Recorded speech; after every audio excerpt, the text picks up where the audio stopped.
سڵاوتان لێ بێتۆم کاتتان باش بینەرانی زانکۆی نۆڵج دوای ئەوەی ئەمڕۆ پانێڵێک لە زانکۆی نۆڵج بەڕێوەچوو بە ناونیشانی کاریگەریەکان و گۆڕانکاریەکانی کەش و هەوا ئەنجا من ئێستا دەچمە لای بەڕێز دڵشاد هیرانی بەڕێوەبەری فەرمانگەی ژینگە.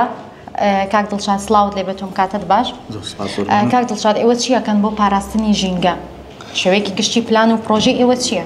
بە فەرمانگەی ژینگە ئاگادارن ڕۆژانە چونکە ژینگە تەنها بریتنیە لە هەوا بریتە لە هەوا لە خاک لە خاوی ژێر زەوی لە ژاوەژاو لە بینین لێژنەی زۆرماندانەیە لەسەر ئەوەی کە یەکەم جار هەوایەکە پاکەین و دوای ئیش لەسەر خاک بکەین و لەسەر ئاوی ژێر زەوی بکەین و پلانمان هەیە کە زۆرترین لەبەر ئەوەی کۆمەڵگە ئێمە زیاتر هۆشیاری ژینگەیمان زۆر کەمە ئێستا پلانماندانەیە لە ڕۆژەوە دەست پێ بکەین تاکو عەدادیە ئەو چاودێرانەی کە دامان مەزاندین لەسەر پرۆژەکان هەفتەی ڕۆژێک لەسەر لەو مەکتەبانە سمیناری ژینگەی بدەن و بەنسبەت ئەو سمیناری ئەو ڕۆژ بەڕاستی ئەوەی کە لە کۆلیژی ئەم پانێڵەی ئەمڕۆت پێ چۆن بوو چۆن بەڕێوە چوون؟ زۆر باش بوو ئەو پانێڵانە هیوادارین بەردەوامی لەبەر یەک هۆشیاریە دوو ئەوەی کە چارەسەری هەندێک کێشەی ژینگەی هەیە لەو پانێڵانە لەو تێک دەگەین و بۆی چارەسەری ژینگەی کوردستان بەتابێت شاری هەولێر بکەین.